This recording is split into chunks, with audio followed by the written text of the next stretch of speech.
ब्रह्मानन्दं परमसुखदं केवलं ज्ञानमूर्तिं द्वन्द्वातीतं गगनसदृशं तत्त्वमस्यादिलक्ष्यम् एकं नित्यं विमलमचलं सर्वधी साक्षिभूतं भावातीतं रहितं सर्वं नमामि।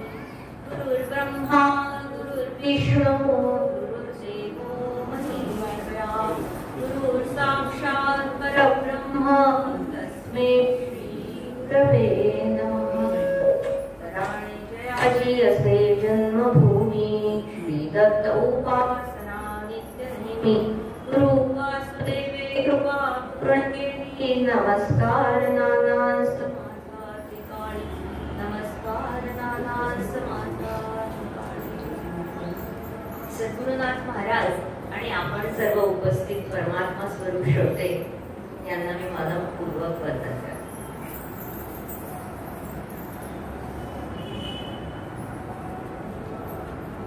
आज नवीन वाटतं थोडं, कारण आपला भेटीला जरा प्रत्यक्ष भेटीला जरा काही काळ जावा लागला आहे। त्यामुळे आज जेव्हा सरांचा फोन आला तेव्हा खूप छान वाटलं की चला पुन्हा आपल्याला दत्त महाराजांनी बोलवलं आहे आणि सगळ्यांचे प्रत्यक्ष भेटीतला आनंद हा जरा वेगळाच असतो, नाही का? शेवटी आपण ऑनलाईन आभासी जगतामध्ये भेटतो, पण असं झालं की जे चैतन्य स्वरूप येतं त्याला खूप महत्व असतं आणि दत्त महाराजांची कृपा आहे म्हणून आपण भेटलोय आज। आजचा विषय घेतलाय दत्त दिगंबर दैवत माझ। सरांनी म्हटलं दत्त संप्रदायावरच बोला आणि मला अगदी खूप बरं वाटलं, कारण काय असतं बघा की प्रत्येकाचं एक जैविक असं घड्याळ असतं। म्हणजे काय असतं जैविक घड्याळ? म्हणजे असं असतं की समजा आपल्याला पहाटे 5 वाजता उठायची सवय असते की पहाटे 5 वाजता आपण साधनेला किंवा काही दवा करायला किंवा काही घरचं काम करायला आपण पहाटे 5 वाजता उठणार असतो। तर रात्री जर आपल्याला झोपायला रात्रीचा 1 वाजला, समजा 1 वाजला आपल्याला रात्री झोपायला, तरी आपण पहाटे 5 वाजता पण उठतोच, पटकन आपल्याला जाग येते। असं आपण म्हणत नाही की आम्हाला रात्री एवढा उशीर झाला होता तर आता कसं पहाटे 5 ला उठायचं, नाही, आपल्याला बरोबर जाग। बरोबर ना आपली सकाळी 9 वाजता खायची आपल्याला जर सवय असते तर 9 वाजता भूक लागल्याशिवाय राहत नाही। आपण म्हणतो आम्हाला नाश्त्याची सवय हो, भूक लागली दुपारी 12 वाजता, थोडी तरी वामकुक्षी पाहिजे बाबा, दुपारी 2 वाजले की सगळ्यांनी आम्ही थकून जातो। असं आपलं शरीर आपल्याला असं मागणी करत जातं प्रत्येक गोष्टीची जी असते ती। त्यामुळे अशी जर आपल्या शरीराला सवय असते तसं सृष्टीचा पण एक जैविक घड्याळ असतं बरं। सृष्टी जी आहे ब्रह्मदेवानी निर्माण केली त्याचं पण एक जैविक घड्याळ असतं। ऋतू होत जातात, तापमान बदलत जातं सगळं, आणि असं असतं की आता जो मार्गशीर्षातला हा जो काळ असतो, दत्त जयंतीचा जो काळ असतो, त्यावेळी त्या सृष्टीच्या जैविक घड्याळानुसार ती देवता तेव्हा उपस्थित असते। नवरात्रामध्ये आपल्याला जगदंबा माता उपस्थित असते, कारण तिचं ते घड्याळ असतं सृष्टीचं। त्याप्रमाणे सृष्टीचं जे जैविक घड्याळ आहे त्याच्यात आता हा जो काळ आहे तो दत्त महाराज प्रगट होण्याचा आहे। आपला सप्ताह सुरू झाल्यापासून दत्त जयंतीपर्यंत श्री दत्त महाराजांचं वास्तव्य आहे आणि ते प्रगट झाले। आपल्याला जरी कळलं नसतं, कारण आपल्याला किती सूक्ष्म अशी दृष्टी नाहीये, आपल्याला चर्मचक्षु आहेत, ते चर्मचक्षूंना काही आपल्याला ते प्रत्यक्ष दिसत नाही, पण त्यांचा वास असतो आणि तेव्हा जर त्यांची आराधना केली तर आपल्याला त्यांचा आशीर्वाद जो आहे तो आशीर्वाद मिळतो। आणि म्हणून आज आपण दत्त महाराजांविषयी असं चिंतन करूया। आपल्याला दत्त महाराज माहित आहे, असं एक वेळा हे जे गाणं आहे माझ्या अतिशय आवडीचे, सरांनी आता खूप छान म्हटलं, दत्त दिगंबर दैवत माझ आणि हृदयी माझ्या नित्य विराज। आपल्याला माहिती आहे आपल्याकडे कोणी जर न सांगता, आजकाल अशी हे नाही आपण न सांगता कोणाकडे जात नाही, पूर्वीचा काळ गेला तो, आता आपल्याला फोन करून वगैरे जातो। पण आता आणखी एक गोष्ट आहे ना की सरप्राईज ही गोष्ट आहे की नाही, एकदम जायचं आणि उभं राहायचं। तर एकदम जाऊन उभं राहिलं की आपण नेहमी म्हणतो की काय दत्त म्हणून आलास, असं आपल्याला म्हणायची एक हे आहे, काय दत्त म्हणून आलास, एकदम काही न सांगता सवरता एकदम आनंदाचा तुम्ही आम्हाला धक्का दिलात। तर दत्त म्हणून आलात म्हणजे की स्मर्तृगामी आहेत दत्त महाराज, की तुम्ही हाक मारा, हाक मारल्या संकट निवारण्यासाठी उभी असते ती दत्त महाराज आहेत। आणि म्हणून दत्त दिगंबर दैवत माझे हृदयी माझ्या नित्य विराजे। आपल्या हृदयामध्ये सगळ्यांच्या दत्त महाराज आहेत। असं झालं पण एकदा की गोरक्षनाथ फिरत फिरत गिरनार या पर्वताकडे गेले। गिरनार पर्वतावर कोणी जाऊन आले असतील, 10,000 पायऱ्या आहेत, 10,000 पायऱ्या आपण चढून गेल्यानंतर दत्त महाराजांचं आपल्याला दर्शन होतं। आणि तो भाविक पहिल्या पायरीपासून 10,000 पायऱ्यांच्या शेवटापर्यंत तर अनेक अनुभव येतात दत्त महाराजांचे। दत्त महाराज अनेक रूपाने त्याला दर्शन देतात, पण ते त्याला समजलं पाहिजे की हे दर्शन आपल्याला दत्त महाराजांनी दिलं असं समजलं पाहिजे। पण दत्त महाराज तर गोरक्षनाथ एकदा गिरनारच्या ठिकाणी फिरत फिरत आल्यानंतर त्यांना असं लक्षात आलं की गिरनार पर्वतावर आपलं इष्टदैवत आपलं जे आहे ते साक्षात दत्त महाराजांचा वास आहे। तर बघू आता दत्त महाराज आहेत तिथे, दत्त महाराजांना आपण नमस्कार करायला जाऊ। आता ते दत्त महाराज वेगवेगळी रूप घेतात, कधी कोणाचं काही सांगता येत नाही। दत्त ही एका रूपाची देवता नाहीये, ती पूर्ण प्राणी मात्रांमध्ये असल्यामुळे कुठलंही रूप धारण करू शकते। आणि ते गिरनारच्या ठिकाणी जात असताना गोरक्षनाथ तिथे त्यांना एक महात्मा दिसले। पांढरी शुभ्र अशी मोठी दाढी आहे, जटा अशा पांढऱ्या शुभ्र खालीपर्यंत लोळता आहेत, डोळ्यामध्ये तेज आहे, पण त्यांनी ओळखलं नाही की हे दत्त महाराज आहे। तेव्हा गोरक्षनाथांजवळ अनेक सिद्धी होत्या, त्यांना माहित होतं, तरी पण गोरक्षनाथांसारखी अशी स्थिती होऊ शकते तर त्यांनी त्यांना ओळखलं नाही की हे कोण आहेत। पण वाटतं की हे मोठे महात्म्य आहेत। तर चला आपण या महात्म्यांशी आपल्या सिद्धीचा खेळ खेळूया का थोडा वेळ, कारण गोरक्षनाथांजवळ अनेक सिद्धी होत्या। म्हणून गोरक्षनाथांनी त्यांना नमस्कार करून त्या महात्म्यांना असं म्हटलं की महात्मा आपण एक छानसा खेळ खेळूया। ते म्हणजे कुठला? अरे लपाछपीचा खेळ खेळूया। चालेल, काय करायचं? म्हणे मी आधी लपतो, तुम्ही मला शोधा, मग तुम्ही लपा, मी तुम्हाला शोधतो। ते महात्मा असलेले दत्तप्रभू म्हणाले हो चालेल, तुम्ही पहिल्यांदा बघा। ते म्हणाले तुम्ही डोळे मिटा, 3 टाळ्या वाजवा। डोळे मिटले त्या महात्म्याने आणि गोरक्षनाथ गुप्त झाले। गुप्त झाल्या क्षणी त्या महात्म्यांनी आपला जो कमंडलू ठेवला होता त्या कमंडलू असा उचलला, त्याच्या खाली थोडी माती होती, ती माती काढली आणि त्याच्यातून एक बेडूक काढला आणि म्हणतो ओळखलं ना तुला, असं म्हणाले। त्याबरोबर तिथे गोरक्षनाथ प्रगट झाले, कारण त्यांनी बेडकाचं रूप घेऊन ते तिथे लपले होते। ते म्हणाले आता बघ, आता तुम्ही लपा, मी 3 टाळ्या वाजवतो, तुम्ही लपा। दत्त महाराज म्हणाले, महात्मा असलेले ठीक आहे। आणि ते म्हणाले, त्यांनी डोळे मिटले, 3 टाळ्या वाजवल्या आणि दत्त महाराज गुप्त झाले। दत्त महाराज गुप्त झाल्यानंतर मात्र गोरक्षनाथांजवळ एवढ्या सगळ्या सिद्धी असून गोरक्षनाथांना काही कळेना की दत्त महाराज गेले कुठे। त्यांना वाटलं की हे पाण्यात असावे, म्हणून त्यांनी त्यांचा कमंडलू घेऊन खाली काढला। त्यांना वाटलं कुठेतरी डासाच्या रूपाने असतील, नाही, कुठेच नाही। पाणीत पाहिलं, त्यांना वाटलं हवेत असतील, हवेत शोधून पाहिलं, जमिनीत असतील, जमिनीत शोधून पाहिलं, अग्नितत्वात आहेत का तिथे पाहिलं, सगळीकडे पाहिल्यानंतर ते म्हणाले की नाही महात्मा, मला क्षमा करा, मी तुम्हाला ओळखू शकत नाही, तुम्ही माझ्या आजूबाजूला आहे हे मला जाणवतंय की सूक्ष्म रूपाने तुम्ही माझ्या आजूबाजूला आहातच, पण मला कळत नाहीये की तुम्ही नेमकं कुठलं रूप धरलंय, तुम्हाला मी कुठल्या रूपात शोधू हे मला नाही कळतंय, मी हरलो, मला क्षमा करा। असं म्हणता क्षणी तिथे साक्षात काय झालं, दत्त महाराज प्रगटले। पण प्रगटले तर कसे प्रगटले, तर ते साक्षात गोरक्षनाथांच्या हृदयातून बाहेर आले। हृदयी माझ्या नित्य विराजे, एकदम हृदयातून बाहेर आले आणि ते म्हणाले की अरे मी पंचमहाभूतामध्ये विरघळलेलो आहे, त्यामुळे तुला मी सापडलो नाही। मी आकाशात आकाश होऊन आहे, अग्नीमध्ये अग्नी आहे, वाऱ्यामध्ये वारा आहे, पाण्यामध्ये पाणी आहे, पृथ्वीमध्ये माती तत्व जे आहे त्याच्यामध्ये मी आहे, जमीन, मी सगळीकडे दत्त महाराज हे एक विरघळलेली अशी सगळ्या याच्यामध्ये देवता आहे। आणि त्यांनी सांगितलं तुम्ही साक्षात तुझ्या हृदयामध्ये प्रत्येक प्राणी मात्राच्या अगदी मग तो मुंगीपासून ब्रह्मांडापर्यंत जेवढी प्राणी सृष्टी आहे तेवढ्या प्राणी सृष्टीच्या हृदयामध्ये विराजमान कोण असतील तर ते दत्त महाराज आहेत आत्म्याच्या रूपात। कारण दत्त महाराज म्हणजे काय, ब्रह्मा विष्णू आणि महेश यांची जी एकत्रित शक्ती आहे ती म्हणजे आहे ते आपले दत्त महाराज आहेत।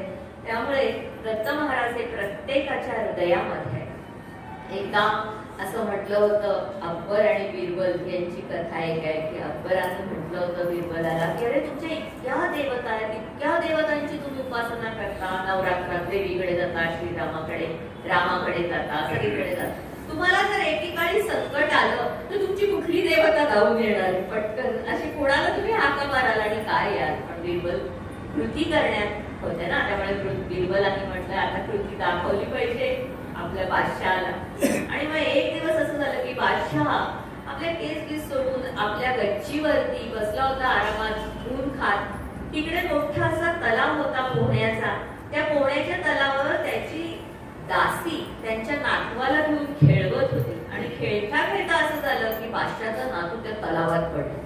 पण दासी आपली हिम्मपणे उठली, तिने काही त्याला उडी मारून वाचवायचा प्रयत्न केला नाही. त्याबरोबर बादशाह म्हणाला अरे अरे अरे त्याला वाचवा, तो पडला, पाण्यात पडला, पाण्यात पडला. पण ती आपली उभीच. असं म्हटल्याबरोबर बादशाह तसाच लुंगी केस सोडलेलं तसंच धावत सुटला आणि धावत धावत जाऊन त्याने त्या पाण्यात उडी मारली आणि पटकन ऋषी जे आहे ते आपल्या नातवाला बाहेर काढलं. तर नातू तिथे नव्हताच, त्याचा पुतळा होता.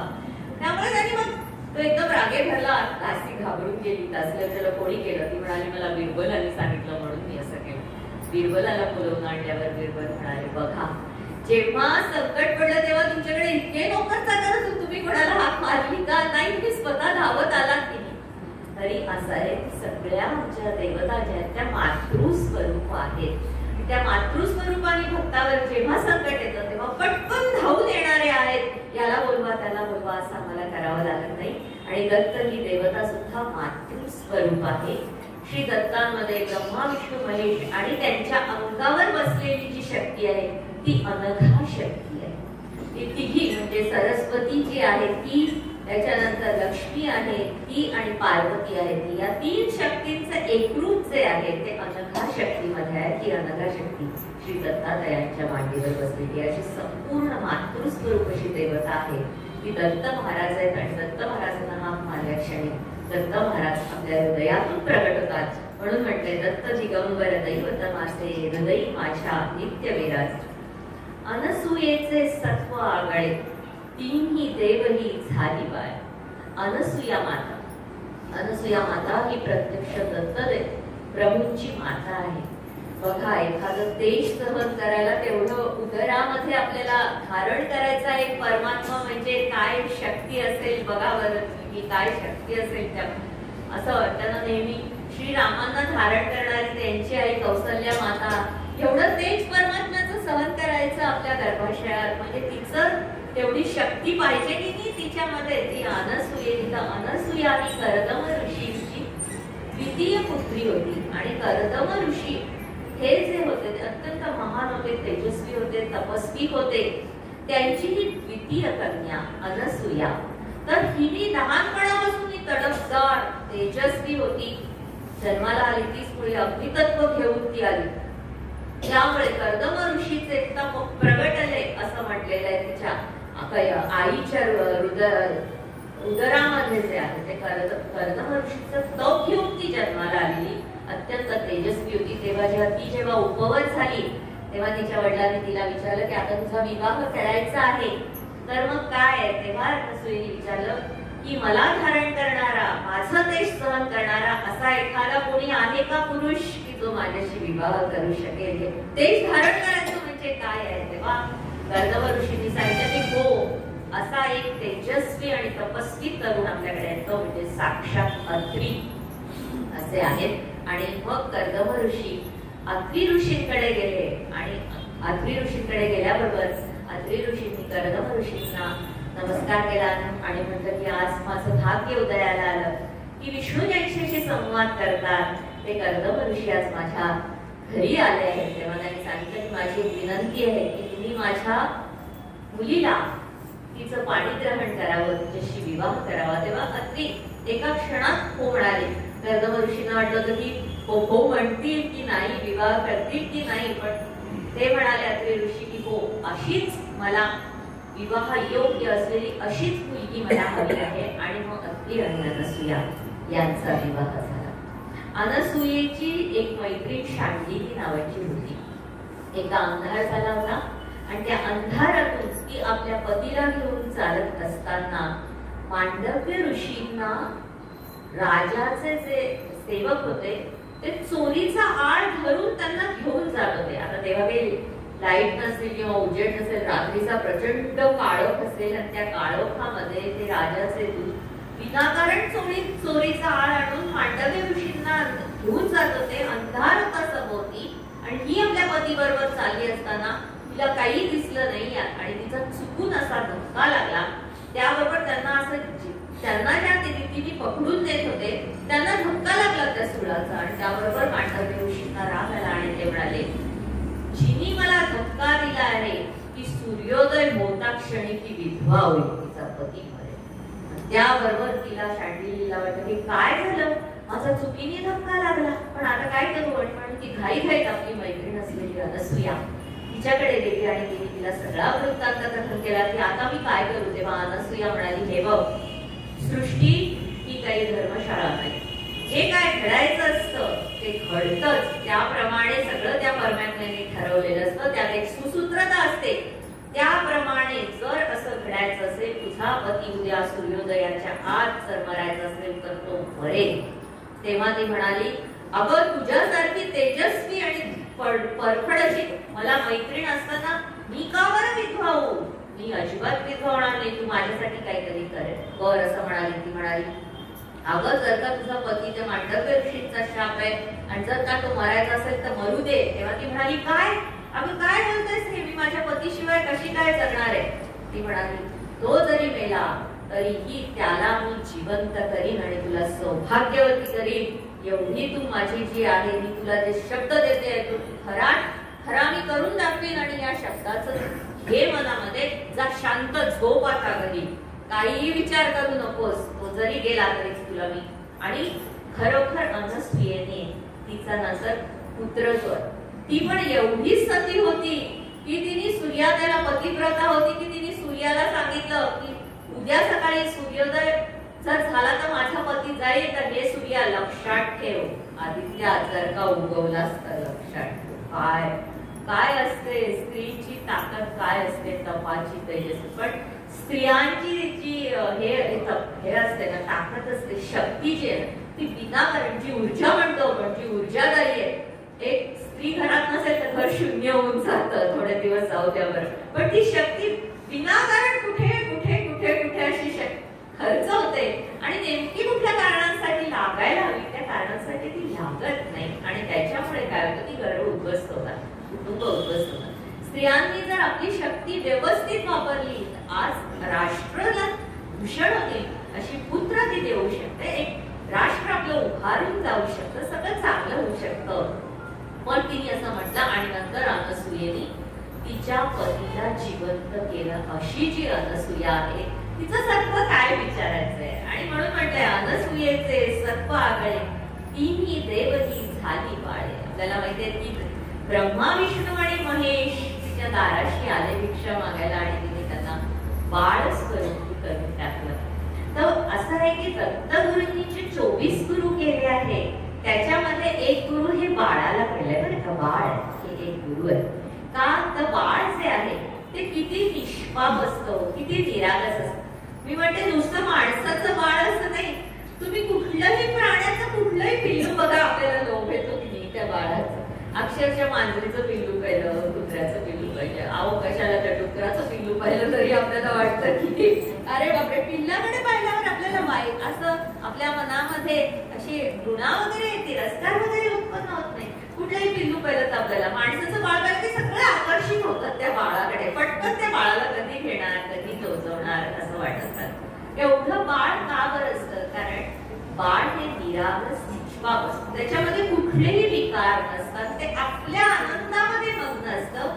आणि म्हणून दत्तप्रभूंनी बाळाला जे असते गुरु केलं आणि सांगितलं की त्याला काही जाणीव नसते की महागाई होणार आहे, की स्वस्ताई होणार आहे, की महामारी येणार आहे, की काय होणार आहे.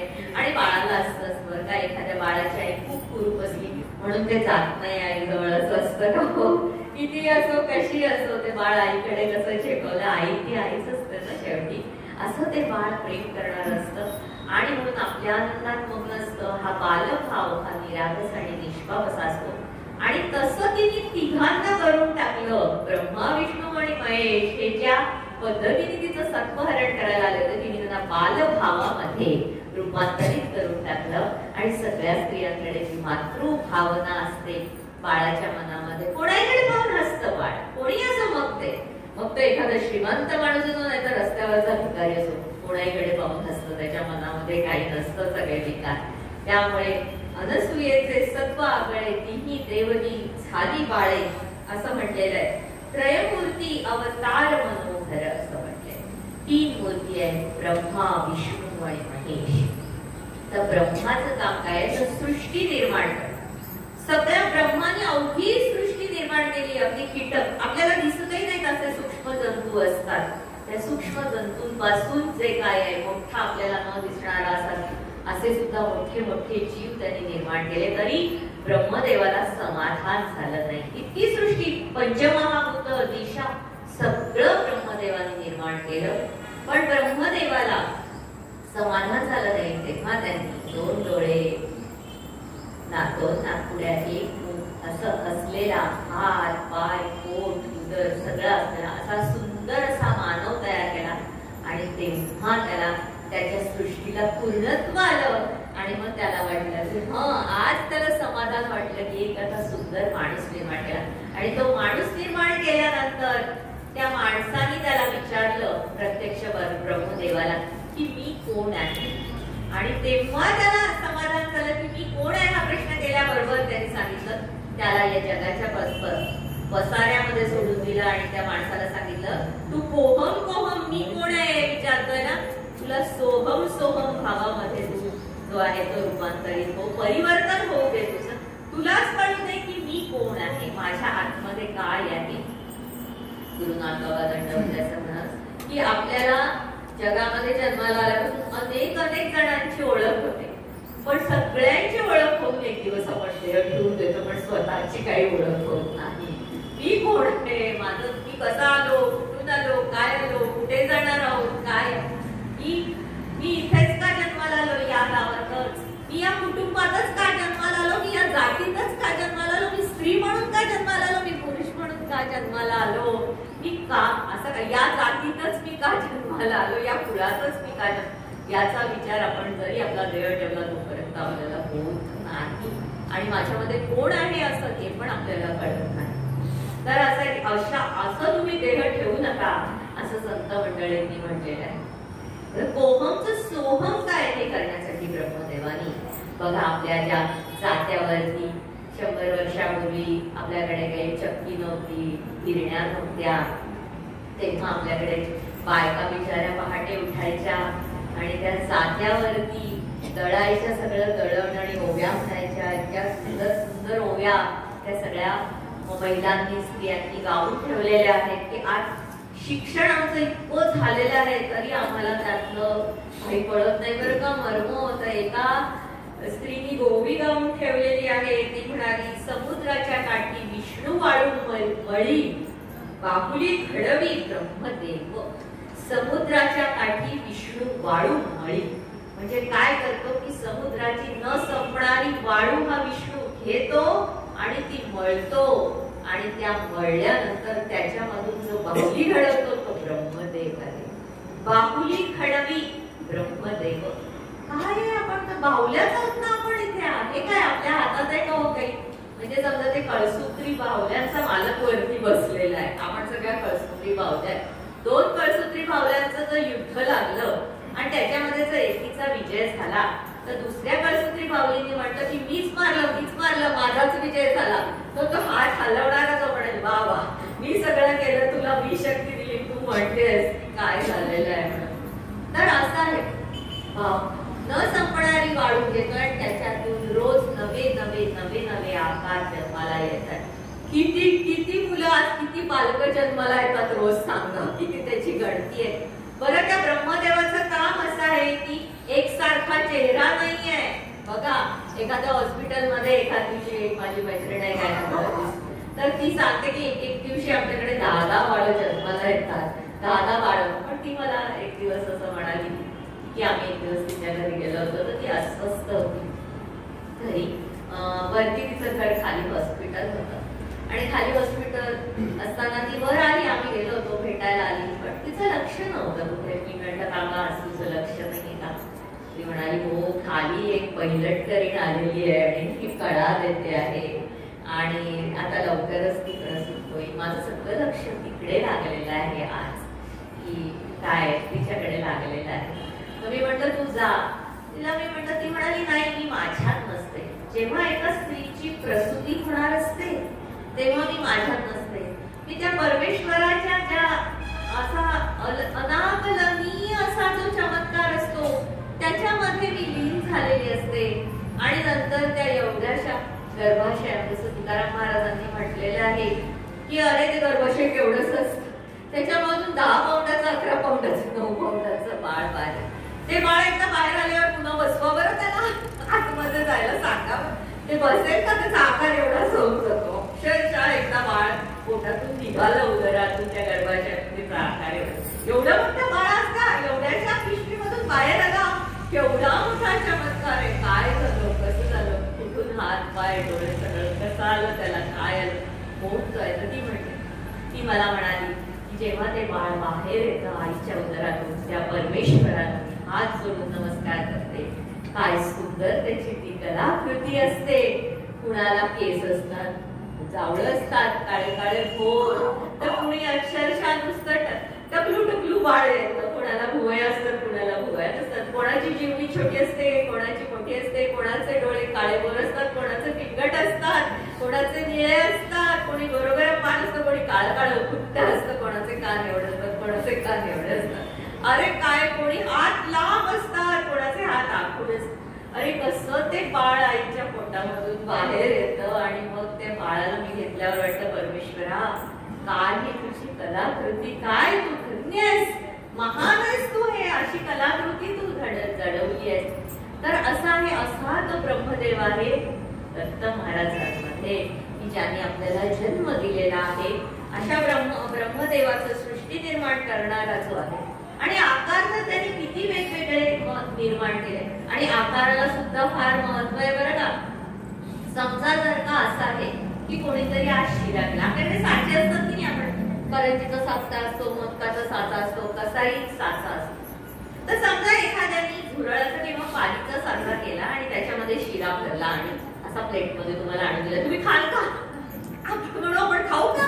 आपण खाणार नाही तो शिरा. आपण नको बाबा, हे काय आकार कसला आहे, जरी तो शिरा आहे, जरी ते खोटं आहे असं माहित असलं तरी आपण आकाराला फार महत्व आहे.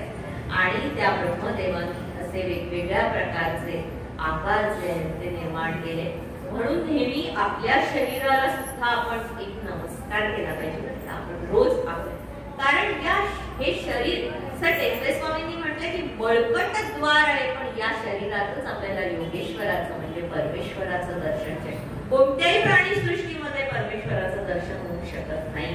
जे फक्त होतं ते मानव सृष्टीमध्ये होतं. एक माणूस जो आहे त्याचा शेवटचा काळ महात्मा होता. तो इतका आनंदात होता की चला आता हा नश्वर देह पडणार आहे आणि आपण जाणार आहे त्या परमेश्वराकडे. तेव्हा त्यांनी सगळ्यांना नमस्कार केला. पंचमहाभूत ही सृष्टी, अन्नदाता, शेतकरी, सगळ्यांना नमस्कार करून त्यांनी शेवटच्या क्षणी आपल्या शरीराला नमस्कार केला आणि म्हणाला, अरे तू होतास, शरीर होतं म्हणून ही सुंदर सृष्टी जी आहे ब्रह्मदेवाने निर्माण केली ती मला पाहता आली, अनुभवता आली, भोगता आली, सगळं करता आलं. हे शरीराचं फार असं महत्व आहे. म्हणून आपलं शरीर आपल्याला जे आहे विसर्जित करणं किंवा आत्महत्या करणं हा सर्वात मोठा गुन्हा आहे. कारण तुला काही अधिकार, तुम्ही माझं शरीर म्हणता पण आपलं शरीर आपलं नसतं बरं का. ते त्यांनी दिले, त्याची देणगी आहे ती, त्यांनी शरीर दिले. तर तो ब्रह्मदेव आहे. आणि नंतर आहेत ते विष्णू, ते पालन करतात. संपूर्ण सृष्टीचं पालन कोण करतात तर ते विष्णू. ज्यांनी भागवतावर टीका लिहिली ते जे आहे श्रीधर स्वामी, त्यांची एक कथा आहे की ते उन्हाळते लहानपणी असेच आणि आईवडिलांना म्हातारपणी झालेले होते आणि आईवडिलांना वाटलं की हा पोसेल बाबा हा पोरगा, पण ते नुसता बंडपणा करण्यात, इकडे तिकडे खोड्या करण्यात असेच ते होते. आणि एक दिवशी असं झालं की त्यांना तिथे एक राजाचा प्रधान भेटला आणि राजाच्या प्रधानाला वाटलं की हा मुलगा जो आहे याच्यात काहीतरी आहे, शक्ती आहे, तेज आहे. त्यांनी काय केलं की त्याला त्याच्या आईने सांगितलं होतं की तेल घेऊन ये म्हणून एक डब्बा दिला होता आणि पैसे दिले. तेल आणायला तो गेला, त्यांनी तेल घेतलं. तेल जेवढ्या पैशाचं तेल घेतलं तर ते त्याचा डब्बा भरून गेला आणि वरून तेल पुन्हा उरलं. त्याला तो तेलवाला म्हणाला, अरे आता कशात तेल घेशील? तर त्याने आपला जोडा काढला, जोड्यात तेल. आणि जोड्यात काय तेल घेतोस? तो म्हणाला, तेल कसंही असतं, आता माझ्याजवळ दुसरं काही नाही. तेव्हा त्याला वाटलं की अरे हा मुलगा जरी उन्हाळ असला आणि काही असलं तरी या मुलाला आपण सांगू एखादी गोष्ट. आणि म्हणून त्यांनी सांगितलं की बेटा तू साधना करशील का? मी सांगितलेल्या एका मंत्राची एका देवळामध्ये जाऊ, मी तुला पैसे दिले असे. मला वाटतं आई वडील नेहमी रोजच म्हणतात आपल्याला की तुलाच आम्हाला पालन पोषण करायचं. त्यामुळे माझे आई वडिलांना पालन पोषणाची जबाबदारी माझ्यावर आहे. तुम्ही जर मला सांगणार असाल एका देवळामध्ये जाऊन हा जप करा तर मी हा जप जरूर करीन. मला तेवढे माझ्या आई वडिलांच्या पालन पोषणाचे पैसे तुम्ही तेवढे द्या. ते म्हणाले ठीक आहे. आणि ते नरसिंहाची उपासना त्यांना सांगितली. ते एका देवळामध्ये जाऊन, छोटेसे होते, आणि तेव्हा त्या देवळामध्ये जाऊन नरसिंहाचा जप करत असताना झालं असं, एक गोष्ट अशी झाली, खांबाचं देऊळ होतं. त्या खांबाच्या देवळावरती एका खांबावरती एका चिमणीने घरटं केलं होतं. त्याच्यामध्ये तिची पिल्लं होती. आणि काय झालं, चिपची करणारी ती पिल्लं, एक पिल्लू टपकन खाली पडलं. तर खाली पडल्याबरोबर यांचं चित्त विचलित झालं, जपामधून गेलं. अरे बापरे, आता या पिल्लाचं काय करायचं? कुत्रे येईल का, मांजर येईल का, त्याला कोणी घेऊन जाईल का? आणि आता याच्या आईला जर हे सापडलं नाही तर हे जगेल कसं, याला खाऊ कोण घालेल? असा ते सगळा विचार करत होते. आणि आपण हात लावला तर मग चिमणी परत त्याला घेईल का? कारण माणसाचा स्पर्श झाला की आपण सोडून देते तिला माणसाचा स्पर्श चालत नाही चिमणीला, ती आपल्या पिल्लांना मुंगा घेत नाही. त्यामुळे त्याला असं वाटलं आता मी काय करू शकतो याच्यामध्ये. आणि तितक्यात असं झालं की दोन माशा भांडत होत्या. भांडता भांडता भांडता भांडता दोघीच्या टकरा झाल्या. दोन्ही माशा एकदम त्या पिल्लानी कसं असतं की पिल्लाला माहित असतं आपली आई आली की काही, चिवचिव करत ते नुसतं खाण्यासाठी चोच अशी उघडलेली असते, नुसती चिवचिव करत खाण्यासाठी ती चोच उघडली होती. त्या दोन्ही माशा भांडता भांडता भांडता जाऊन त्या पिल्लाच्याच तोंडामध्ये जाऊन पडल्या आणि त्याचं पोट धरलं. तेव्हा ते लहान श्रीधर स्वामी ते ताडकन उठले, म्हणाले ज्यांनी चोच केली तो चारा देणारच. माझ्या आई वडिलांना पालन पोषणाची माझी जबाबदारी असली तरी आहे तो शेवटी परमेश्वरच, तोच त्यांचं पालन पोषण करणार आहे. मला फक्त आता आत्मशोध घ्यायचा आहे. आणि भागवतावर सर्वांची टीका लिहिली आहे त्या श्रीधर स्वामींनी, पालन पोषण करणारे जे आहे ते विष्णू. आपल्याला नुसता एक वाटत असतो की मी केलं मी सांभाळलं. सांभाळणारे जे असतात ते विष्णू असतात. आपल्याकडे खूप वर्ष झाली त्या गोष्टीला, पण एकदा असं झालं की सिद्धेश्वर एक्सप्रेस चालली होती मुंबईला. आणि मुंबईला अंध बांधवांचं आणि महिलांचं अधिवेशन होतं, अंधांचं अधिवेशन होतं. आणि खूप अंध बायका आणि पुरुष त्या सिद्धेश्वर एक्सप्रेस मधून अधिवेशनासाठी चालले होते. त्याच्यामध्ये एक बाई होती तिचे 9 महिने भरले होते. तिला दिवस होते, 9 महिने भरले होते. आणि अचानकपणे तिला पोटात, पैलट तरी नव्हती, अचानकपणे तिला पोटात दुखायला लागलं. आणि म्हणून ती तिथे गेली, शौचकूपामध्ये गेली. आणि तिला कळलंच नाही, तिला कळा आल्या तिचं बाळ पडून गेलं. अलीकडलं बाळ त्या याच्यामधून रेल्वेच्या त्या याच्यामध्ये गेली, तिला कळलं. आणि हे सुरू पुढे चालली गेली रेल्वे. नंतर तिचं पोट तिला रिकामं वाटलं, तिने आरडाओरडा केला की काय झालं म्हणून नेमकं. तेव्हा लोकांनी गाडी थांबवली, पण मागून मेल येत होती तेव्हा मेल.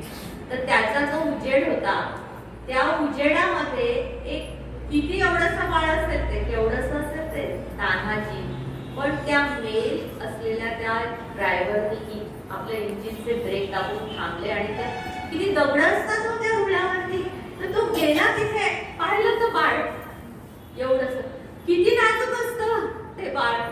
मग ते बाळ त्यांनी उचललं, पोलिसांकडे दिलं. नंतर त्याला लगेचच इस्पितळामध्ये भरती केलं, सगळं झालं. पण नंतर ती बाई म्हणाली की मी नाही सांभाळू शकणार या बाळाला, कारण मी अंध आहे, मला नवरा नाही, माझा नवरा मला सोडून गेला, मी काय करू. तर ते बाळ शिवराय मठात आलं आपल्या पाखर संकुलला बरं का. तर ते बाळ जेव्हा मी शिवराय मठात जायचं शिवांगीताईंकडे पाखर संकुलला, ते बाळाला पाहिजे असं वाटायचं की काय आहे त्या परमेश्वराचं, की किती नाजूक असतो. बस अहो सांगा ना, तांदूळ बाळ फक्त जन्माला कुठून पडतो, कुठल्या ह्याच्यावर पडतो, कसं जिवंत राहतो. त्या मेलवाल्याला काय दिसतो काय, ते एवढं तर गाडी तर समोर चाललेली असते. हे सगळं करणारा तो पालन पोषण करणारा तो विष्णू आहे. त्यामुळे विष्णू हे स्वरूप जे आहे, म्हणून म्हटलं त्रयमूर्ती अवतार मनोहर असं ते म्हटलंय. आणि शिव म्हणजे साक्षात जे आहे ते सृजन आणि संहार असं दोन्ही शिवाचं रूप आहे. शिवसृष्टी निर्माण करतो आणि त्याचे किती कोरोनामध्ये संहार झाला, किती लोक गेले, काय सगळं जे आहे. आणि शिवाचा संहार करावाच लागतो शिवाला, त्याशिवाय सृष्टीचं सातत्य, सृष्टीमधलं सगळं जे आहे ते निर्माण होणार नाही. म्हणून आपण जी म्हणतो ना आरती, रामदास स्वामीने म्हटले की लौथवती विक्राळा ब्रह्मांडी माळा, लौथवती विक्राळा ब्रह्मांडी माळा असं म्हटलेलं. सगळं ब्रह्मांड भस्मसात करून त्याच्या मस्तकाची जी माळ आहे ती शिवाने धारण केलेली. शिवाचं रूप बघा कसं संहारक आहे. लौथवती विक्राळा ब्रह्मांडी माळा, विषयकंठ काळा त्रिनेत्री ज्वाळा, कंठात विष आहे त्रिनेत्री ज्वाळा असं म्हटलेलं. पण माथ्यावरती काय आहे, गंगा नीर, माथ्यावरती जे आहे ते पाणी, आणि पाण्यातून पुन्हा जीवसृष्टी जी आहे ती आहे. शिव म्हणजे आपण आपलं आत्मस्वरूप जे आहे ते जाणण्यासाठी श्री दत्त महाराजांमध्ये ब्रह्मा विष्णू आणि महेश यांचं जे रूप आहे ते तसं आहे. शिव म्हणजे काय, आत्मस्वरूप जाणून घेणं, आणि दत्त म्हणजे काय, तर स्वतःला दान दिलेलं आत्मदान आपल्याला जे दिलंय ते श्री दत्त महाराजांनी जे दिलेलं आहे. त्रयमूर्ती असतं, त्रयमूर्ती अवतार मनोहर, ब्रह्मा विष्णू आणि महेश. पण बघा असं असतं की हळूहळू आपण एकमुखी दत्ताची उपासना नंतर असते. एकमुखी दत्त आहे.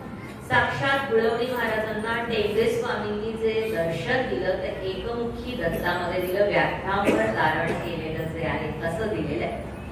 त्रयमूर्तीकडून हळूहळू एकमुखीकडे आपण जायचं असतं, कारण शिवाला एकांत प्रिय आहे. एकांत प्रिय असल्याशिवाय, एकांतात आपण गेल्याशिवाय, आपण सत्व रजतम या 3 गुणांनी आपली प्रकृती बनलेली असते. ती सात्विक गुणांना राखून ठेवण्यासाठी एकेका गोष्टीचा आपल्याला त्याग करावा लागतो. तर सत्व गुणाकडे जाण्यासाठी रज आणि तम या गुणांचा त्याग करून आपण जेव्हा सत्वाकडे येतो, म्हणजे साक्षात दत्तप्रभूंनी कुमारीचे कंकण म्हणजे कुमारीच्या बांगड्यांना गुरु केले. बांगड्यांना 24 गुरु मधले एक गुरु बांगडी आहे, कुमारीचं कंकण. का तर एकदा असं झालं की एका घरामध्ये एक मुलगी फक्त घरात राहिली आणि तिच्या घरचे सगळे जण गावाला गेले आणि तिला ठेवलं होतं. का, कोणाच्या सोबतीने ठेवलं माहिती का, धेनू म्हणजे गायीच्या सोबतीने ती तिथे घरामध्ये एकटी राहिली होती. काय, दत्तप्रभूंना अनेक प्राणी जे आहेत ते दत्तप्रभूंजवळचे आहेत ते म्हणजे श्वान, कुत्रा आहे. कांडापूरला जा, मग कुठल्याही दत्तस्थानी जा तुम्ही कर्दळी वनात गेले तरी तुम्हाला कुत्रे दिसतात. श्वान असतातच. दत्तप्रभूंचं जिथे जिथे आहे, भुंगा आहे दत्तप्रभूंचा, गाय आहे, कावळे आहे, ह्या सगळ्या दत्तप्रभू जवळ असणारे हे एक जे आहेत. धेनू गाय होती म्हणून गेले आणि अचानक त्यांच्याकडे अतिथी आले. त्या अतिथींसाठी ती दुपारच्या वेळी साडी काढायला लागली. त्याबरोबर तिच्या हातल्या कंकणांचा आवाज व्हायला लागला, आणि आवाज होणं हे काही चांगलं लक्षण नाही. बाहेरच्या पाहुण्यांना काय पटेल असं म्हणून तिने हळूहळू आपल्या बांगड्या काढून ठेवल्या. 2-2च ठेवल्या.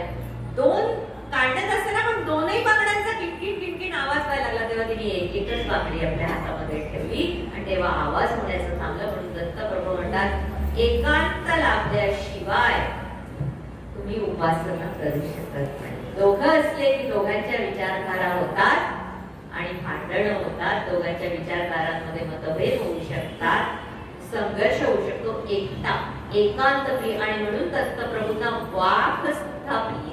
दत्तप्रभूंनी अनेकदा अनेक महात्म्यांना दर्शन दिले. टेंबे स्वामींना सुद्धा वाघाच्या स्वरूपामध्ये दर्शन दिले, कारण वाघ हा एकांत प्रिय आहे, स्वावलंबी आहे. तो आपल्या जन्मस्थानाचा त्याग करतो आणि म्हणून दत्तप्रभू हे वाघाच्या रूपातही अनेक वेळा दर्शन देत असतात. तर वाघाकडून आपण ओंकार जो आहे तो शिकलो. पहाटे पहाटे वाघ ओंकार करत असतो जंगलामध्ये आणि त्याच्यातूनच माणूस ओंकार साधना करायला शिकलेला आहे. त्यामुळे शिव म्हणजे मी कोण आहे, माझं काय स्वरूप आहे हे समजून घेणं. शिव म्हणजे काय, तर शून्यत्व असं आहे. म्हणजे असं झालं की म्हणे एक दिवशी एका नववधूला स्वयंपाक करायची काही सवय नव्हती, घरी आईकडे काही स्वयंपाक ती करत नव्हती. म्हणून मग तिला काय झालं की घरी अचानक स्वयंपाक करण्याची वेळ आली आणि मग तिला पानकोबी असते ना आपली पत्ता कोबी, तिने आणली. ती आणल्यानंतर तिला वाटलं की वरचं साल असेल कदाचित, हे तिला काही माहितच नव्हतं कशी करायची, काय करायची. म्हणून तिने वरचं एक साल काढलं, दुसरं काढलं, तिसरं काढलं. आतमधून पानं निघतच आहे. शेवटी सगळी म्हणले आतमध्ये काहीच नाही. तेव्हा ती म्हणाली, अरे ह्याच्यात तर नुसते सालच होते, त्याच्यामध्ये आतमध्ये काही भाजी तर मला दिसतच नाही. तसं होतं की आपल्या जे जगण्याचे अनेक पापुद्रे असतात ते हळूहळू मी कोण आहे, तर मी कोणाची तरी मुलगी आहे, मग नंतर कोणाची तरी पत्नी आहे, आजी आहे, सून आहे, सगळं आहे. सून झाले, लेक झाले, मुलगी झाले, सासून झाले, सासू झाले, बायको झाले. असं म्हणलेलं आहे का कवयित्री पद्मा गोळेंनी, माझी मला हरवून बसली, मला शोधायला मला वेळच नाही मिळाला या संसारामध्ये की मी कोण आहे. आता तरी शोधू दे, तुकडे तुकडे जगू दे. श्वास दिला त्याचा ध्यास घेत जाऊ दे. श्वास ज्याने मला दिला त्याचा ध्यास मला घेता आला पाहिजे. असं आहे. शिव म्हणजे शून्यत्व. तर शिवाची उपासना करायची म्हणजे मी कोण आहे याची उपासना करायची. जागृतावस्थेमध्ये जगा आणि जागृतावस्थेमध्ये मरा म्हणजे काय आहे, तर शिवाची जी आहे ती शिवाची उपासना अशी करेल. म्हणून म्हटलेलं आहे त्रैमूर्ती अवतार मनोहर. अवतार म्हणजे दत्तांना काही अवतार नाही आहे. दत्तांचा अंश घेऊन आपल्याकडे अनेक अवतार झाले. टेंबे स्वामींचा अवतार आहे, नरसिंह सरस्वती स्वामी महाराजांचा अवतार आहे, श्रीपाद श्री वल्लभांचा अवतार आहे. श्रीपाद श्री वल्लभांच्या पोथीमध्ये एक गोष्ट अशी आहे की एकदा असं झालं की श्रीपादांकडे रात्रीची वेळ होती, ते गुहेमध्ये आपल्या ध्यानस्थ बसले होते आणि तितक्यात एक नरसय्या नावाचा जो आहे एक भक्त त्यांचा धावत आला आणि श्रीपादांपुढे येऊन उभा राहिला. इतका घाबरला पण दोन वाघ त्यांच्याजवळ मोठे असे बसले होते. त्याबरोबर त्याची बोबडी वळली, त्याच्या तोंडाला कोरड पडली. तितक्यात श्रीपाद श्री वल्लभांनी डोळे उघडले आणि म्हणाले, अरे नरसय्या तू कसा काय आलास? तेव्हा त्याला म्हटलं, अरे माझं नाव कसं काय ओळखलं, माझं नाव कसं काय यांनी घेतलं? तेव्हा ते म्हणाले, तुला काय पाहिजे? तेव्हा ते म्हणाले, मला संतान नाहीये, मी संतान प्राप्तीसाठी आपल्याकडे आलो. तेव्हा ते म्हणाले, कृष्णेच्या पाणी जे आहे ना, शेजारी कृष्णामय्या वाहते आहे, तिच्या नदीतलं तू पाणी घे, गडव्यामध्ये भरून घे आणि ते तुझ्या पत्नीला प्यायला दे, तुला संतान होईल. असं श्रीपाद श्री वल्लभ म्हणाले. त्यांनी तसंच केलं आणि नंतर पुढच्या वर्षी तो आपल्या दोन जुळ्या मुलांना घेऊन श्रीपाद श्री वल्लभांच्या दर्शनाला आला. तेव्हा श्रीपाद श्री वल्लभ त्याच्याकडे बघून हसले आणि म्हणाले, अरे हा मोठा पुलीराज आणि हा धाकटा पुलीराज म्हणजे वाघ. पुलीराज म्हणजे वाघ. तेव्हा तो नरसय्या घाबरून गेला, म्हणाला, हे काय म्हणताय, मोठा पुलीराज धाकटा पुलीराज? तेव्हा श्रीपाद श्री वल्लभ म्हणाले, मागच्या वर्षी जेव्हा तू माझ्याकडे दर्शनाला आला होतास तेव्हा इथे दोन वाघ बसलेले तू पाहिले होतेस ना, हे दोन वाघ त्यांच्या मुक्तीसाठी, त्या योनीतून त्यांची मुक्ती व्हावी म्हणून माझ्याकडे आलेले होते आणि मी त्यांना मुक्तीचा आशीर्वाद दिला. ते दोघ जण आता तुझ्या पोटी जुळी मुलं म्हणून आलेले आहेत. तेव्हा तू घाबरून गेला, म्हणाला, मी आता काय करू, दोन वाघ माझ्या पोटी आले. तेव्हा श्रीपाद श्री वल्लभ म्हणाले, नाही, माझी दृष्टी पडल्याबरोबर त्यांचा जो क्रूर आणि हिंस्त्र स्वभाव होता तो त्यांचा मिटून गेलेला आहे, तो जीवभाव मिटून गेलेला आहे त्यांचा आणि आता ते अत्यंत चांगले आणि तुझं कार्य, तुझा वंश उजळणारे असे होतील. आणि मग त्यांनी त्याचं नाव नरसिंह आणि नरहरी असं ठेवलं. त्यामुळे अवतार दत्तांचे जे आहेत ते लोक उद्धारासाठी आपल्याकडे झालेले आहेत, पण प्रत्यक्ष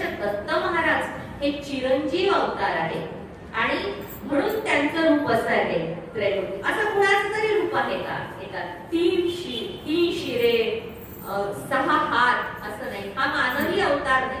मानवी अवतार म्हटल्यानंतर त्याला मर्यादा येतात. दत्तांना कुठल्याही मर्यादा नाहीये, विषमता येते मानवी अवतार म्हटल्यानंतर. पण दत्त सर्व प्राणी सृष्टीमध्ये सगळ्यामध्ये आणि म्हणून त्यांचं रूप जे आहे 3 शिरे 6 हात असं त्यांचं रूप आहे. आणि म्हणून श्रीधर स्वामींनी सुद्धा असं म्हटलेलं आहे रामदास स्वामींचे भक्त की अवतार नाहीये दत्तांना, असा आहे. अवतार म्हटलेले अनेक असतील, 3 शिरे कर 6 शोभती, हास्य मधुर शुभ वदनावरती. हास्य ही आपल्याला देवाने दिलेली किती मोठी देणगी आहे, की किती हसू येतं, आपल्या हसू येणं बघा. की किती पुरुष स्त्री असो किंवा पुरुष असो कोणी असो त्याच्या, पण तो जेव्हा हसतो ना तेव्हा किती गोड वाटतं. अत्यंत हास्य ही देणगी, पण असे आपण कधी कधी त्याचा उपयोग करत नाही. आणि खुशाल आपण म्हणतो समोरून ती व्यक्ती पण मी नाही हसले, मी नाही, मला नव्हतं हसायचं. अरे काय हसायला काय झालं, तुम्हाला काय हसायला पैसे द्यावे लागतात त्या माणसाला, फुकट दिलंय ना तुम्हाला हसणं, काय झालंय, कोणाकडे कोण हसलं तर काय बिघडलं. तुम्ही बघा एका हास्याने संभाषण सुरू होतं. आपण जर का कुठे गेलो आणि शेजारात गेलेल्या माणसाकडे आपण उगीच मी हे तू हसलो, तो पण हसतो, काय कसं काय बरं ना असं विचार लगेच हास्यामुळे. पण हास्य केव्हा येतं माणसाच्या तोंडावर. हास्याचे अनेक प्रकार आहेत बरं का. अगदी म्हणजे आपण आता सुमधुर हास्य असे यांनी म्हटले, पण आपल्याकडे अनेक असतं. गालातल्या गालात हसणं, लाजून हसणं, मोठ्याने हसणं, दात विचकटून हसणं, विकट हसणं, 7 मजली हसणं, किती त्या स्वभावाचे प्रकार, त्या स्वभावाच्या प्रकारानुसार उपहासाने हसणं असे असतं. तसा स्वभाव तसं आपला हास्य प्रवटन असतं. पण दत्तप्रभूंचं हास्य हे खूप वेगळं हास्य आहे, ते सोहम हास्य आहे बरं का. सो बघा आपण जर का तुम्ही आई, आता संशोधन असं झालेलं आहे की आईच्या पोटात जेव्हा बाळ असतं तेव्हा त्याच्या भोवती पाणी असतं, तर त्या पाणी जे असतं ते खारट असतं. आणि समुद्राचं पाणी जेवढं खारट असतं ना तेवढंच त्याच प्रमाणात खारट पाणी आईच्या पोटामध्ये सुद्धा असतं. आणि ते बाळ इतकं शांतपणे आईच्या पोटामध्ये पोहोचलेलं असतं, त्याला ऋतूची जाणीव होत नाही. बाहेर गरम आहे की थंड आहे की पाऊस येतोय त्याला काहीही आईच्या पोटामध्ये कळत नाही. सुरक्षित असतं ते आईच्या पोटामध्ये. आई किती घामाने डबडबलेली असतो त्याला काही फरक पडत नाही.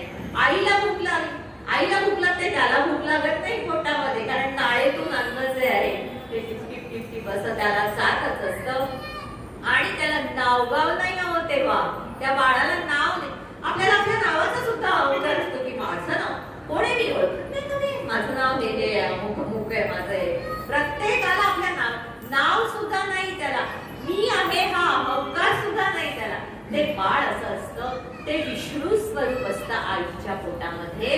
अगदी तुम्ही जर विष्णूचं क्षीरसागरामध्ये झोपलेलं चित्र पाहिलं असेल, किती शांत हास्य असतं त्यांच्या, तसं ते बाळ आईच्या पोटामध्ये डुंबत असतं. त्याच्या चेहऱ्यावर जे हास्य असतं ते सोहमचं हास्य असतं की त्याला कळलं. 7व्या महिन्यामध्ये त्याला ज्ञान येतं की आपण कोण होतो, कुठे होतो, काय होतो, काय कर्म केली, काय कर्म म्हणून हा गर्भवास आपल्याला भोगावला.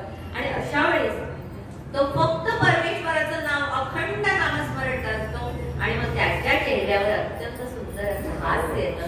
ते हास्य म्हणजे हास्य मधुर जे असतं ते वदनावरती, ते दत्तात्रयांच्या वदनावर हास्य जे आहे ते आहे जटाजूट शिरी पायी खडावा. जटाजूट आहे त्या जटेमध्ये जे आहे ती गंगा, गंगा ही जी आहे ती जटेमध्ये आहे शिवाच्या आणि पायी खडावा. दत्तांचं रूप जे आहे ते खडावा घातलेलं. म्हणजे तुम्ही जर गिरनारला गेला 10,000 पायऱ्या चढून आहे काय तर फक्त पादुका. कारण दत्तांच्या एखाद्याचे पाय पाहून एखाद्याचं रूप ओळखू येतं का आपल्याला? नाही ओळखू येत. एकदा स्वामी समर्थांकडे एक व्यापारी केळ्याची मोठी पाटी घेऊन चालला होता. जेव्हा सोलापूर वरून चालला होता तो अक्कलकोटला, एक भिकारी आला आणि त्याला म्हणाला 2 केळी द्यावं, कुठल्याही यावं, 2 केळी द्या. म्हणाला अजिबात मिळणार नाही, सगळी स्वामी समर्थांसाठी घेऊन चाललेलो आहे मी अक्कलकोटला, याच्यातले एकही केळ तुला मिळणार नाही. आणि तो जेव्हा ती एवढी मोठी केळ्याची पाटी घेऊन स्वामी समर्थांकडे गेला, स्वामी समर्थ एकदम गरजले, त्याला रागवले, म्हणाले घेऊन जा तुम्ही ती पाटी. मघाशी भुकेला 2 केळे मागितली तर मला हकलून दिलंस, आता काय घेऊन आलास एवढी मोठी पेटी तू? आता एवढं माझ्या समोर काय? ते कोणत्या रूपात केव्हा आपल्याला दर्शन देतील? म्हणून त्यांच्या पादुकांचं महत्व. निर्गुण पादुका आहेत त्या गाणगापूरला आहेत, विमल पादुका ज्या आहेत त्या वाडी औदुंबरला आहेत आणि मनोहर पादुका ज्या आहेत त्या वाडीला आहेत. पादुका म्हणजे दत्तात्रयांना कुठलंही एक असं रूप नाही, ते कोणत्याही क्षणी कोणत्याही रूपामध्ये तुम्हाला कधीही भेटू शकतात. तुमच्या संकटाचं जे आहे ते निरसन करू शकतात. भस्म विलेपित कांती साजे. भस्म ते जे आहे ते शिवाचं भस्म आहे. आता परमपूजनीय मामा महाराज देशपांडे यांनी असं म्हटलंय की भस्म हा साधकाचा मेकअप आहे, असं म्हटलेलं की साधक जे असतात त्यांचा मेकअप भस्म. कारण भस्मामध्ये जे असतं ते अंगारा ज्याला आपण म्हणतो किंवा जे भस्म आहे त्याच्यामध्ये अग्नी तेज असतं. त्यामुळे असं आहे, एखादी साधी सुधी स्त्री असते, तिला मेकअप केल्यावरती वेगळी दिसायला लागते, जशी आपण पाहिलं तशी दिसत नाही. तर तुम्ही ते भस्म लावता, अंगारा लावता म्हणजे तुम्ही अग्नी तेज, अग्नीमध्ये दत्त प्रभू आहे आणि ते अग्नी तेज तुमच्यामध्ये येतं. रुद्राक्ष गळ्यात घातला, अग्नी लावलं, अंगारा लावला की त्या कुठून येणाऱ्या ज्या नकारात्मक शक्ती असतात त्यांना इथेच थांबवतात, इथेच थांबल्या जातात. म्हणून विभूती हे दत्तांचं जे आहे, गाणगापूर भस्माचा डोंगर, गाणगापूरची विभूती आपल्याला पाहिजे असते का तर नकारात्मक शक्तीचा ऱ्हास होणं म्हणजे विभूती लावणं आहे.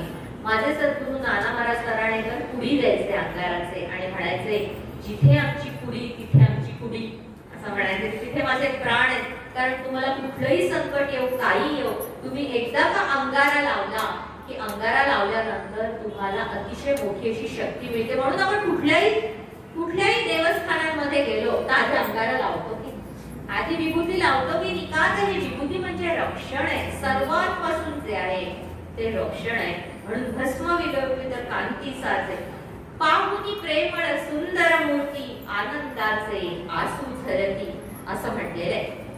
आनंदाच इतकी सुंदर मूर्ती. आपण काय करतो, देवाच्या देवळात जातो, त्याला नमस्कार करतो, बरं बाबा तुला आला का, देव इतका उत्सुक असतो, आला का, आलास का बेटा, मला भेटायला आलास का, असं वाटलं आज दत्त महाराजांसमोर. का दत्त महाराज इतके 2 वर्ष झाले तुम्ही बोलवलं नाही. दत्त महाराज हसतात, आपल्याला समजत नाही, आलं माझं बाळ माझ्याजवळ असं वाटतं. तेव्हा त्यांना तो प्रतिसाद द्यायचा असतो. बरं का, नुसता नमस्कार केला, एक फेरी मारली, झालं, निघाले घरी, असं नाही. त्यांच्याजवळ जसं आईला वाटतं ना की आलाच का बेटा, थांब, ये माझ्याजवळ बैस जरा, तसं त्या दत्तमूर्तीला प्रत्येक कोणत्याही देवळात जाऊन तसं वाटत असतं की आनंदाने फुलून आलेली अशी ती मूर्ती असते. पण आपल्याला ती दिसतच नाही का की इतकी सुंदर आनंद तिच्या चेहऱ्यावर आहे.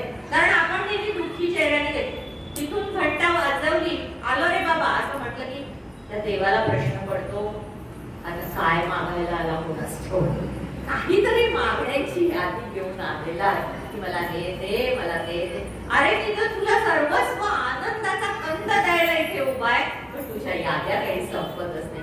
मरणाच्या दाराला टेकल्या तरी ज्या याद्या आहेत त्या याद्या काही तुझ्या संपलेल्या नाही.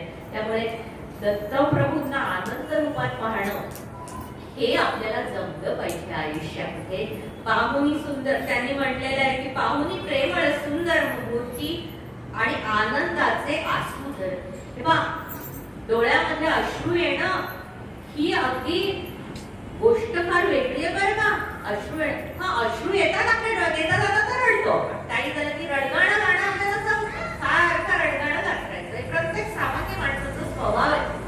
पण एक बाई मला एक दिवस म्हणाल्या, काय म्हणत नाही काय होतं म्हणे कधी कधी की कोणी गेलं म्हणे की मी भेटायला होते पण मला रडूच नाही येत म्हणे. लोकांना वाटतं म्हणे सगळं रडत असतात, काही काही लोकांचं तर हुकमीच असतं म्हणे रडलं, गेल्यावर बरं रडायला लागतं म्हणे मोठ्या वेळ. पण कुठे कोणाकडे गेले की मला रडू नाही येत. किंवा म्हणे आता तुम्ही बोलत असतात तर किती जण रडत असतात म्हणे आपल्या समोर बसलेले, की त्यांना काहीतरी भाव निर्माण होतात डोळ्यामध्ये. मला असंही येत म्हणजे तुम्हाला कधीच रडू येत येतं ना म्हणे रडू. केव्हा कोणी काही मला बोललो की मला लगेच रडू येतो. कोणी तर मला म्हटलं की तुम्ही असं आहे तसं आहे तसं केलं लगेच मला रडायला. अहो म्हटलं तुमचे सगळे अश्रू अहंकाराचे, अहंकाराचे अश्रू वेगळे असतात. आपल्याला कोणी काय म्हटलं कोणी काही बोललं टचकन डोळ्यात पाणी येतं कारण आपला अहंकार दुखावला जातो. पण करुणेचे अश्रू वेगळे असतात. दुसऱ्याला पाहून करुणा आली की आपल्या डोळ्यात, दुसऱ्याचा आनंद पाहून आपल्याला आनंद झाला की त्या अश्रूंची किंमत वेगळी असते. आणि एक लक्षात ठेवायचं, ज्याच्या डोळ्यात अश्रू येतात तोच दुसऱ्यांचे अश्रू पुसू शकतो. त्यालाच काहीतरी हळवेपणा असला तरच. त्यामुळे आसूंची किंमत फार मोठी असते. करुणा करा असे आहे म्हटलेलं आहे, म्हणून म्हटलेलं आहे की तुम्ही करुणा करा बाबा आमच्यावरती. करुणा खन म्हटलेलं आहे दत्त महाराजांना. दत्त महाराज हे करुणा आनंदाचे आसू धरतील. जेव्हा आपल्याला दत्तप्रभूंजवळ जाऊन घळघळ डोळ्यातून पाणी आलं तेव्हा सांगायचं की आपलं शरीर शुद्ध होत चाललेलं आहे, आपण आत्मशुद्धीकडे चाललेलं आहे. कारण सारे सात्विक भाव उमलत, सगळे सात्विक भाव जेव्हा आपल्या शरीरामध्ये उतरून येतात तेव्हाच अत्यंत सुंदरसे अश्रू आपल्या डोळ्यामध्ये येतात. केव्हा पुढची ओळ आहे, हळूहळू सरते मी पण माझे. ही शेवटची ओळ आहे, हळूहळू सरते मी पण. आपल्याला मीपणा हा आईच्या गर्भात असल्यापासूनच आहे. तो नंतर म्हणजे आल्यानंतर जो मीपणा चिकटतो आपल्याला की मी मला मला असं जे असतं, जे हाक मारली की आपण ओ देत उठतो. हे कपाट माझं आहे बरं का, ही साडी माझी आहे बरं का, हे दागिने माझे आहेत बरं का, ही गाडी माझी आहे बरं. एकदा एक माणूस गेला आणि शोकसभा चालू होती, स्मशानामध्ये शोकसभा चालू होती. तर तो मोठा कोणीतरी कलाकार होता. त्या कलाकाराची एक माणूस उभा राहिला, तो म्हणाला याला मोठं कोणी केलं? मी केलं, हा कोणीच नव्हता, असाच माणूस होता हा, असाच, पण याला मी आणलं, याच्या गुणवत्तेची मी कदर केली, ह्याला मी केलं, ह्याला पहिल्यांदा चान्स मी दिला, याला असं केलं तसं केलं. तो मुर्दा उठून बसला, म्हटला तुला बोलायचंय की मला सांग एकदम पटकन, काय लावलंय? मी मी मी मी कसलं मी पण आलंय, उद्या काही माहित नाही. म्हणून शिवलीलामृतामध्ये म्हटलंय माहित नाही या शरीराला कधी अग्नी लागेल आणि कधी भस्मसात ते उदय. आपण म्हणतो अहो काल होते, आता तर बोलत होते, आता तर गेले, आपण तर पाहिलं काय सगळं सोडून गेले, ते काय राहिलं कोणाचं काय राहिलं. तर हे मी पण जे असतं ते आपल्यामध्ये खूप मोठ्या प्रमाणामध्ये जे आहे ते असतं. माझ्या सासूबाई गेल्यानंतर सगळ्या त्यांच्या दागिन्यांची वाटणी केल्यावर असं वाटलं की हो ठीक आहे, आपल्याला त्यांचा प्रसाद म्हणून एक दागिना मिळाला. असं वाटलं आईना किती आवडत होते दागिने, त्यांचं शेवटच्या क्षणापर्यंत सगळे दागिने त्यांच्या अंगावर होते. मग नंतर लगेच जिला सगळ्या सुनांमध्ये मुलीमध्ये वाटणी झाली, सगळीच म्हणाली हे माझं हे माझं हे माझं. कालपर्यंत त्यांचा होता तो सगळं आता दागिने, आज माझं झालं हे सगळं. एका क्षणी चालत जात असतं मी पण जे आहे ते माझं मीपणाची बोळवण झाली, मी पण माझे हळूहळू सरते मी पण माझे. तर दत्तप्रभूंना आपण या नवरात्रामध्ये जे आहे ती प्रार्थना करायची की दत्तप्रभू आमचं मी पण जाऊया. कारण मी पण गेल्याशिवाय आपल्याला सर्वत्र आत्मस्वरूप पाहण्याची जी दृष्टी असते ना ती नाही सापडू शकत आपल्याला. आपण पाहिलं आता या संपूर्ण महामारीच्या काळामध्ये जग सगळं जे आहे ते आभासी जगामध्ये, मुलं शिकले मोबाईलवर, सगळा वेळ तो हातातला मोबाईल म्हणजे आपला विश्व होऊन बसलं. सगळ्यांना आपण भेटलो, परदेशातले लोक येऊ शकले नाही, त्यांना आपण व्हिडिओ कॉल केला, सगळं. या मोबाईल जो आहे तो जो आहे त्याच्यापेक्षा अजून एक गोष्ट आहे की आपण दत्तप्रभूंना हा दूरध्वनी असतो किंवा भ्रमणध्वनी असतो, आपण त्यांना एकच ध्वनी लावू शकतो आणि तो म्हणजे अंतरध्वनी जो असतो तो लावला की त्यांच्यापर्यंत जातो. दत्तांचा औदुंबर आहे. कुठल्याही दत्ताच्या तुम्ही देवळात जा, तुम्हाला औदुंबर हा वृक्ष दिसतो. कारण औदुंबरामध्ये विषबाधा नष्ट करण्याचं अत्यंत मोठं तत्व आहे बरं का. विषबाधा नष्ट करतो तो औदुंबर. सकृ देवदराने त्यांच्या ओंकार महिमा या पुस्तकामध्ये एक कहाणी लिहिली आहे. एकदा एक गृहस्थ ते निवृत्त झाल्यानंतर आळंदीला गेले आणि आळंदीला जाऊन त्यांनी ठरवलं की आता काही कोणाची मला बडबड नको, काही नको, मी रामचरितमानस ते तुलसीदासांचं आहे ते वाचीन आणि शांतपणे करीन. म्हणून त्यांनी एक असा औदुंबराचा वृक्ष होता, त्याच्याखाली आपलं आसन लावलं, एक आपला पाण्याचा तांब्या ठेवला, काही चष्मा ठेवला, काही माळ ठेवली, तुलसी रामायणाची पोथी घेतली आणि ते वाचत असताना काय झालं, एकदम त्यांनी डोळे उघडले तर समोर इतकीच माकडच येऊन बसली. बघा रामायणाचा महिमा कसा, माकडं येऊन बसली. तर जाणवलं ही माकडं कुठून आली, काही त्यांना कळलंच नाही. आणि मग नंतर झालं की ते त्यांच्या मनाने वाचायला लागले, पण ती माकडच ती चंचल, त्यांना त्रास द्यायला लागला. कुठे त्यांचा सदरा ओढ, कुठे त्यांचा पाण्याने भरलेला तांब्या उडला कर, कुठे त्यांना काही त्यांची माळ उचल, त्यांनी काही लवंग काढल्या दिसते. त्यांना इतका राग आला की घर सोडून इथे आलो शांतपणेसाठी, इथे पण मला कुणीतरी त्रास देत असेल. आणि तुलसी रामायण वाचत असूनही त्यांच्या मनामध्ये असा फरक झाला. त्यांना वाटले मला शांतपणा पाहिजे, मला दुसरं काही नको. त्याने एक दिवशी चणे आणले, फुटाणे आणले, त्याला विषद्रव्य लावलं आणि त्याला ठेवून दिलं समोर. आणि सगळी माकडं आली, त्यांना काय माहिती, त्यांनी ते खाल्लं. खाल्ल्याबरोबर त्यांना जाणीव झाली की याच्यामध्ये काहीतरी वेगळं आहे म्हणून. कारण प्राणी पक्ष्यांना, माणसाला नाही होत जाणं आपण काही खाल्लं असेल विषद्रव्य, पण पशु पक्ष्यांना लगेच होत. त्यांना एकदम जाणीव झाली आणि सगळे ते पटकन माकडं औदुंबरापाशी जाऊन गेले, औदुंबराच्या झाडावर बसले आणि ओरबाडून त्यांनी पाला खाल्ला. सगळ्यांनी यांना वाटलं. नंतर त्यांना खूप पश्चाताप झाला की आपण हे काय करून बसलो, आपण वाचायला काय आलो, उपासनेला काय आलो, एवढ्या जीवांची हत्या आता आपल्याकडून होईल म्हणून त्यांना खूप वाईट वाटलं. म्हणून मग पुन्हा ते दुसऱ्या दिवशी आले, सगळं आपलं असं मांडलं आणि डोळे मिटले, पुन्हा माकडं बसलं जसे त्यात. कारण औदुंबराचा पाला खाऊन त्यांनी आपल्या शरीराची विषबाधा नष्ट केली. त्यामुळे दत्तांचा एक लोक असतो, त्याला दत्त लोक असं म्हटलेलं आहे. भगवान विष्णूंचा जो लोक असतो तो वैकुंठ आहे. प्रभू रामचंद्रांचा लोक आहे तो साकेत लोक आहे. श्री जगदंबा मातेचा जो लोक आहे तो मणिद्वीप आहे. श्रीकृष्णाचा गोलोक आहे आणि श्री दत्तात्रय प्रभूंचा श्री दत्त लोक आहे. तर त्या दत्त लोकामध्ये अनेक महात्मे आहेत. आपले सगळे संत मंडळी आहेत, दत्त अवतारीशी आहेत. त्यांच्याशी जर तुम्हाला अंतरध्वनी लावायचा असेल, आपल्या मोबाईलने आपण आपल्या आत्मस्वकीयांशी बोलू शकतो. दत्त लोकांच्या लोकांशी जर तुम्हाला बोलायचं असेल तर तुमचा भ्रमणध्वनी सारखं काम करतो तो औदुंबर वृक्ष आहे.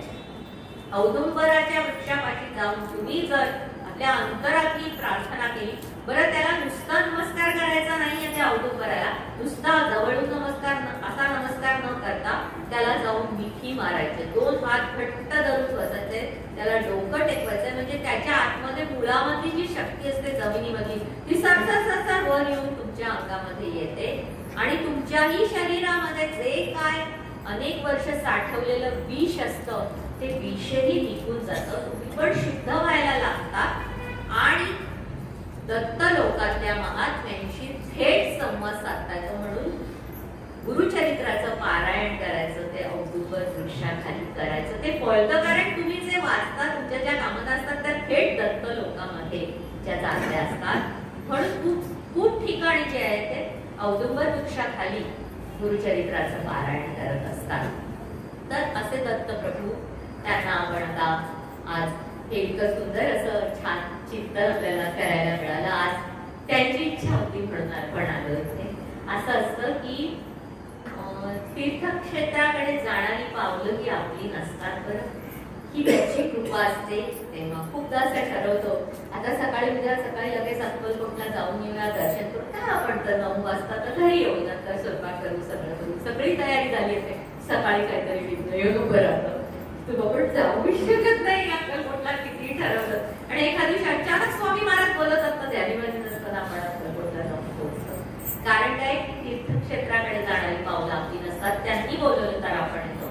आज त्यांची कृपा झाली म्हणून आपण सगळेजण इथे जमलो आणि त्यांच्या कृपेने ही प्रवचन सेवा जी आहे ती त्यांच्या चरणी अर्पण. अवधूत चिंतन श्री गुरुदेव दत्त